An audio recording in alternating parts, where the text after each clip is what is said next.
a big thank you to today's sponsor, superops.ai. Built for the future, built for growth. This is from a data point that was released in the IDC North America Partner Landscape Study for 2023. When asked to identify their top opportunities, 28.4% of the 503 partners surveyed named vendor relations as one of their top opportunities. They also said, when asked to rank their biggest challenges, 28.5% said vendor relations.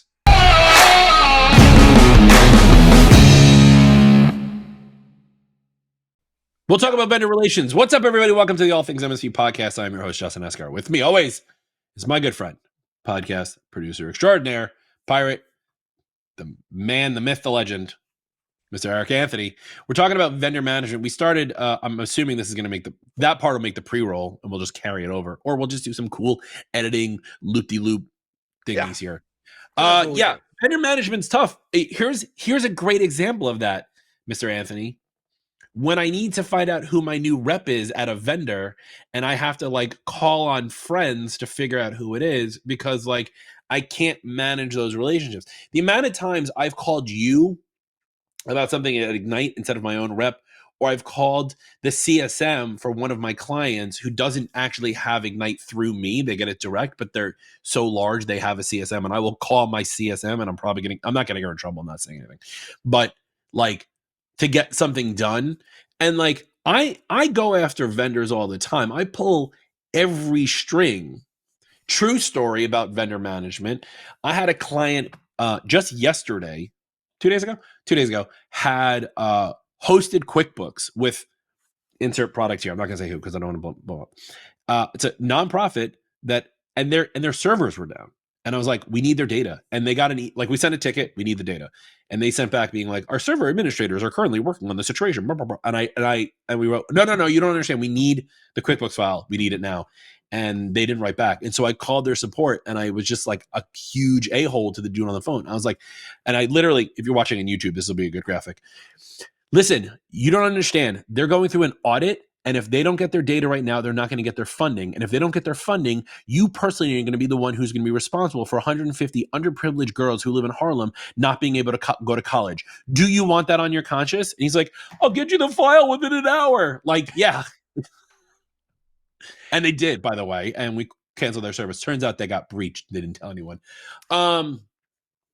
The whole vendor management thing is tough because one, a lot of the times, we want to be nice to our vendors because we need them, right? We need our vendors to support us and do things like that. And at the same time, we hate all of our vendors. How many times have people complained about Kaseya's 3-year contract? They don't do that anymore, but we still want to harp on that. Or even in our Facebook group here, facebook.com/groups/all things MSP.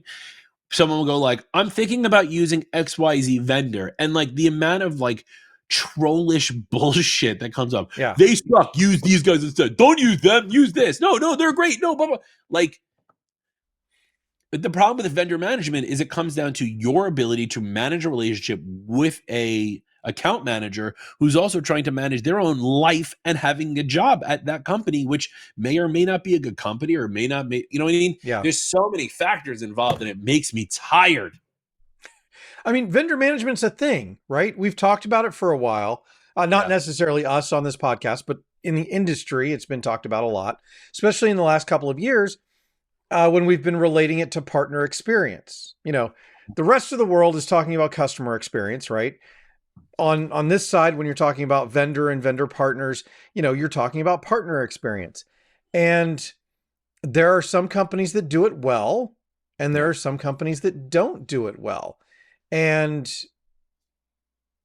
it's a big divide, right? And it makes a big difference when it comes to who you want to work with as a partner, because it's a very different relationship when you're talking about a channel partner relationship rather than just a vendor customer or MSP client relationship, right? Yeah. Because there's a lot more interaction normally, and there's a lot more financial investment on both sides. For sure. And the funny thing is, like, you have to be able to maintain those relationships, right? The same way you maintain your clients' relationships, right? Because if you look at it, like, the ish flows in one direction. It goes from your client to you, to your vendor, to their boss, and so on and so forth. And somewhere along the line, it's Jeff Bezos. I don't know where it ends, but I'm always guessing that Jeff Bezos. Speaking of which, one of my favorite stories to tell about, and this is more customer success than anything else, but it can be applied here, is the way Tony Shui, may he rest in peace, ran Zappos in the very beginning, which was, no matter what position you're being hired for, you had to do 3 months on the phone support, like the customer service support. And they pride their company, when it first came out, on customer support. If you called Zappos, which for those who don't know is a shoe company, and you were like, my toaster's broken, they would try to help you. Mm-hmm.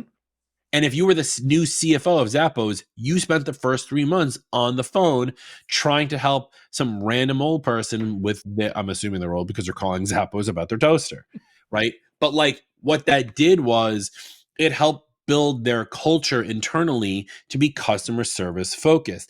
And I honestly think that a lot of our vendors could take a page out of that book, because the amount of times I've had an account manager who has left only to find out that they're working for another company doing account management stuff. Great, you've learned the account management stuff, but are you acting in the best interest of that company by learning their culture?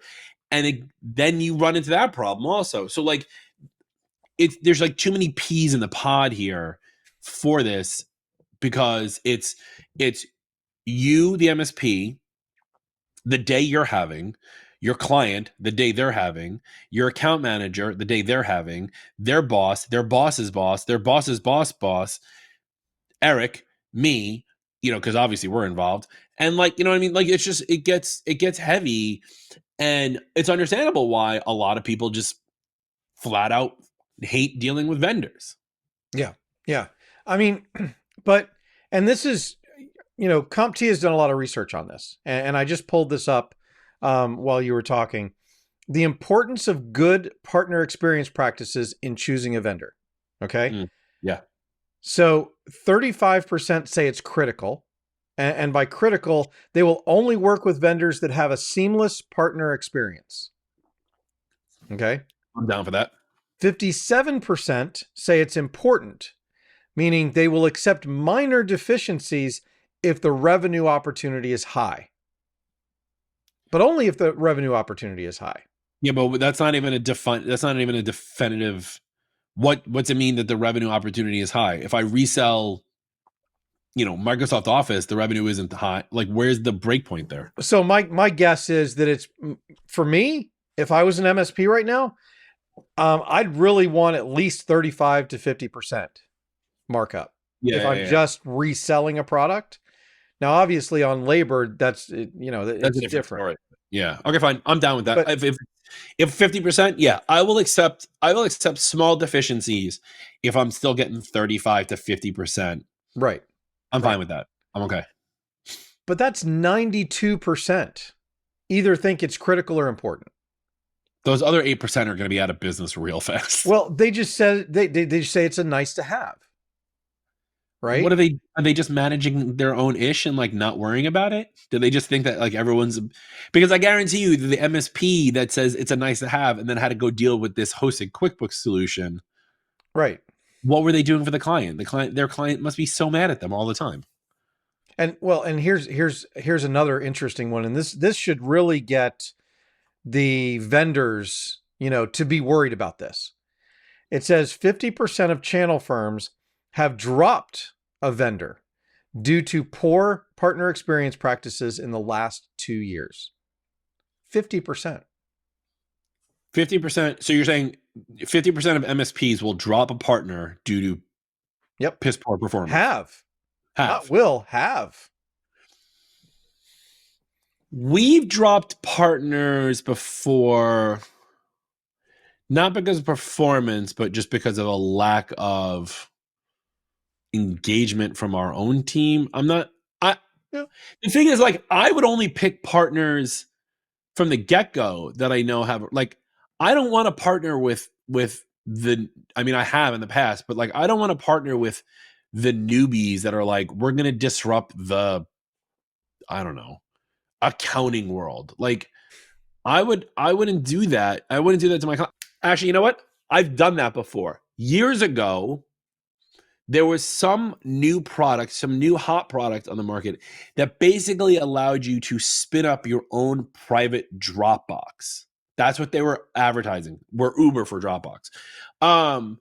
You remember back in like the early 2010s when everyone's like, I'm the Uber of books, I'm the Uber of Snapple, I'm the Uber of whatever. Like, that was their thing. Anyway, so, and this, if you go look on on Apple Consultants Locator, if you look up our reviews, we have one star review, and it's from a guy who, I will take this. This is my fault. I sold this product to them. The idea was that, like, he had his own private Dropbox that we were managing. It was on their servers. So I don't know how it was any different than actually Dropbox, except that we were able to brand it and do all these other things and do stuff like that. And the product sucked. And like, we got no support from them and nothing. And as soon as that guy like was like, I don't want to work with you anymore, I went to that client, I went to that vendor, and I was like, I don't want to work with you anymore, because it was just a crappy product. And so, but since then, I've only picked companies I know that have backing and legs that stand on. Yep. Like, we've talked about this before. I use Ignite. I resell Ignite a lot. Ignite's not going anywhere, right? No. We use Pax 8. Pax 8 ain't going anywhere. You know what I mean? Like, we're not picking up, I don't even have anything on my desk to, like, I'm not backing the company that makes my little fake Game Boy over here. You know what I mean? Like, because I don't know, I can't get support. Weirdly though, this is the funny one, is Ubiquity. I was having a conversation with our productivity personnel, Fred, because we still don't have a title for him. And we were talking about Meraki the other day, and I was showing him the Meraki parts and the difference, because he's never done Meraki before. I was showing him the difference between an MX, an MS, and an MR, firewall, switch, and wireless. And this, Meraki switches are like crazy, stupid expensive. And he's like, how do they get away with charging $5,000 for a 48 port switch and a license when you can buy the same thing from Ubiquity for $1,000? And I said, call Ubiquity for support. And he goes, oh, I got it. Because if you call Meraki and you type in your 8-digit code, you got someone on the phone within 10 seconds, right? So Ubiquity is the one that I think that I will bend on. And the only reason I will do that is because I have team members that are certified in Ubiquity, and we know enough about them to like get out of it. But like, no one's getting support from them. Well, and that's but all the other vendors, it's the experience, yeah. Like, all my other vendors, I'm very keen on vendor management, because I'm very much being like, who do I need to talk to get this thing work? Here, great example is I'm working on a project right now, and I'm thinking Ignite's the right solution for it. And I spent 5 days calling you, and we were going back and forth like every 2 hours with updates, which, by the way, that project might be happening. But like, that's because you're in that respect from that company, you're my vendor management guy for that, right? Like, that interaction keeps me there. That's why you're good at what you do there. What keeps me here is seeing your pretty face every time we record. It's not vendor management when we work together. It's different. And just a friendly reminder that today's episode is brought to you by superops.ai. Superops.ai is an AI-powered PSA RMM platform designed for fast-growing MSPs that is built for the future and built for growth. Having both of your most important tools as an MSP built into one has advantages over others that are just merely integrated. Whether you are shopping for a new PSA or RMM, or you're just getting started as an MSP, you should check out superops.ai. If you aren't looking for a new RMM or PSA, I still recommend you check out their new community full of information about this industry for some really awesome industry leaders. But like, those are the kinds of things that like I look for. right? Like I want my rep to like understand who I am. I want my rep to understand my business. Right. And I love talking to the reps who do the big PC stuff because I'm like, we're back. We do things differently. you know, um, I don't want a rep who's gonna like. I had a rep one time call me. He's like, "Oh, you're from the 5 towns? That's so cool. What was it like there?" I'm like, "Are you kidding me, dude? That's not you. No. First off, it's horrible, and no, Well, they're trying to create that false relationship, right? right? It's Which, false relationship. I don't want that. I want a real relationship. it's in the playbook for a lot of these companies, Yes. right? It's Yeah, unfortunate, but it's true because you don't need to create fake relationship when you can create real relationship. exactly. Um, you were talking about picking a vendor.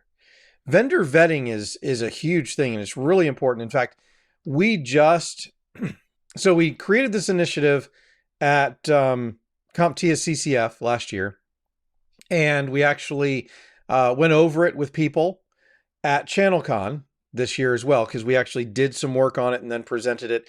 And the final product should be coming out here in the next month or so, where we actually developed guidelines and kind of a checklist for vendor vetting. And it's not just around security, because a lot of them are around security right now, making sure that you vet a vendor properly for security. It does include those components, but it also includes some of the business practice types of things that you need to make sure that you and your vendor are a good fit for each other before you go into a relationship where you're, mutually reliant on each other. Yeah, yeah. I I have stopped using a vendor when I found out that they got Series F funding before. Which for those who don't know, when you go for venture capitalism, uh venture capitalism, you go for venture capital. Sorry. You go for venture capital. It is capitalism is what we're talking about. When you go for venture capital, your seed round is your first round, and then you go round, and then every round after you add a letter, and that's how much you get money for A, B, C, whatever. And you're supposed to be able to run your own business by, I think B is like the golden rule, right? If you get the Series B funding, you should be able to run your business and things should be. And if you're going to Series F funding, that means you do not have a way of self-sustaining your business. And like this was a pretty big vendor of ours. And we've since pulled all of our clients off that product and moved stuff around. Not because we didn't have a good experience with them. Like my rep is great. They hired a couple people who I heard about that I didn't particularly like, so I didn't care for those business decisions. But more so that they, when I found out about, if they're taking Series F funding, that means their product isn't moving in the direction I want it to move in, or the business isn't moving in the direction I need it to move in. For me to feel comfortable as an MSP to recommend that product. You know what I mean? And so I was like, well, nice knowing you. Yeah, I think you're right. I mean, I think there's some exceptions to that. I mean, I think Sure. somebody who goes from Series A to Series F in a very short period of time, they're probably a rocket ship, which is the exception, not the rule. What Yeah. you're describing is somebody who goes from Series A to B to C to D to E to F over many, many years. Yes, that Yeah. is an indicator to me that they are not self-sufficient. They are not able to produce enough cash flow to sustain, much less grow. Right. Now, if they go from A to F in a year, Different story. it's a rocket ship. Yeah. Yeah. The other thing is, and you mentioned on security, we will ask our vendors, unless they're like super, super, super big, we will ask our vendors for a SOC 2 report and a BDCR report just to see if they have them. Like I wouldn't know what to do with them, but if they have them, because SOC 2, for those who don't know, SOC, or I think sometimes it's called a SOC 1 Type 2 or a SOC 2, depending on what part of the country you're from. It's like the difference between a soda and a pop. It's not a technical analysis; it's an accounting analysis of the organization, in a securities perspective. And so, if they have those things in place and they can get a SOC 2, which by the way, it's not easy to do. And I think a lot of MSPs should think about doing it for themselves if they have $50,000 to spare. If the company has a SOC 2 report, it shows that they have been vetted by people who are innately smarter than I am, right? And so I can usually I can trust on that fact. Like, I know we use phone.com a lot for our VoIP, but I have the phone.com SOC 2 report. And they do it every year. It's not like you get it once and you're done. They have to do it every year. Yep. So I get that every year when I need it. But that tells me that phone.com is on top of their stuff. They're secure as much as you can be. Their accounting practices are in check, that there's solidification within their business. Right. And so that's also really big for me too. And then their BDCR report, backup disaster continuity recovery, I think it's called, right? Where it's showing what's going to happen if they get breached. Well, an IRP is more for what they get breached, but like the BDCR is like how they're going to recover from that. How are they going to continue with the business if, something happens? And if they have something written, that means somebody there, and it's continuously being updated. That means they have a team there that is working on that consistently, which shows me that that's the forefront of their mind. Right. So many SaaS companies are ready to just push their product to market and don't think like, what's the repercussions if something happens? Yeah, those are the ones you got to watch out. It's interesting. I had a discussion with Matt Lee from Pax8 probably last year. I think it was last year about this time, maybe, or maybe a month or so ago.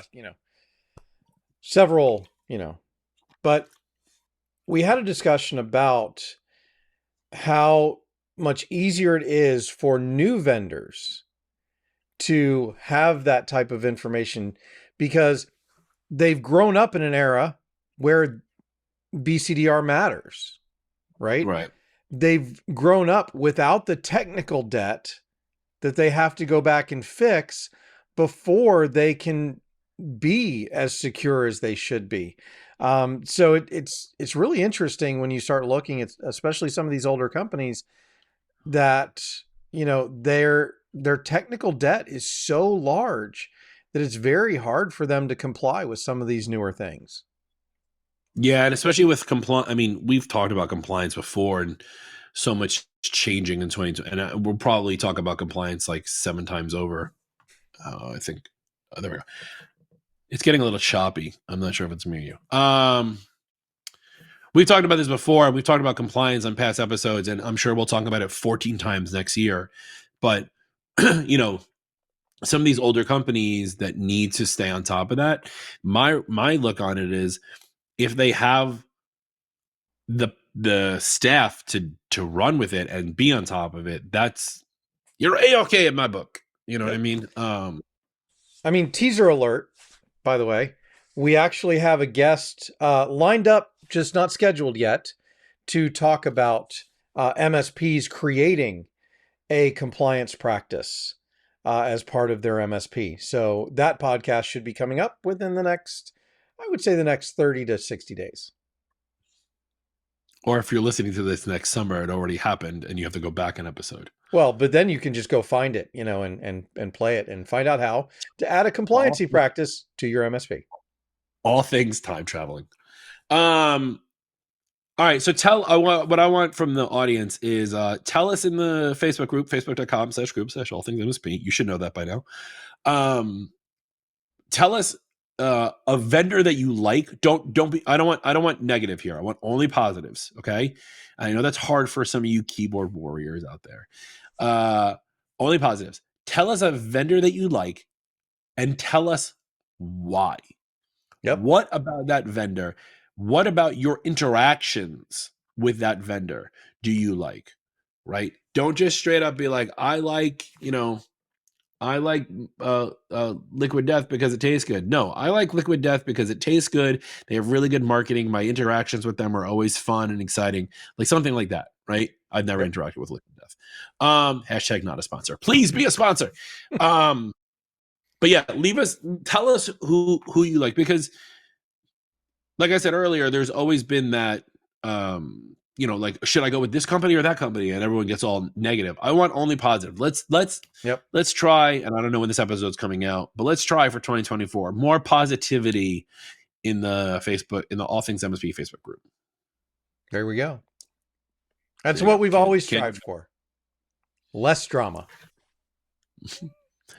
So actually, the way I want to end this with is you guys should try to be more like us and do better next time. That's Eric. I'm Justin. That's it from us, all Things MSP podcast. Check us out, facebook.com/group/allthingsmsp, youtube.com/@allthingsmsp. Follow us on your favorite podcasting programs. Like and subscribe on all of them. I don't care if you listen to us 5 times a day. It's fine. We need the numbers. Leave a review. Leave a comment. DM Eric. DM Justin. Send us holiday gifts at Eric's P.O. Box, which he'll put somewhere in the show notes. That's it. Bye! And once again, thank you very much to superops.ai for being today's podcast sponsor.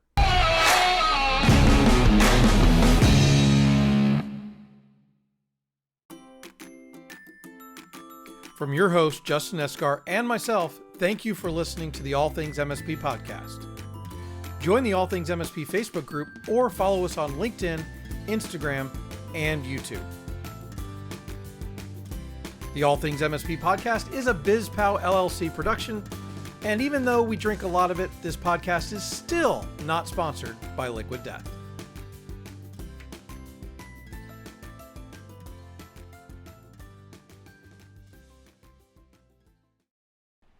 And now that you've watched that mess of a podcast, don't forget to watch one of these and go ahead and click that subscribe button so you get to watch more.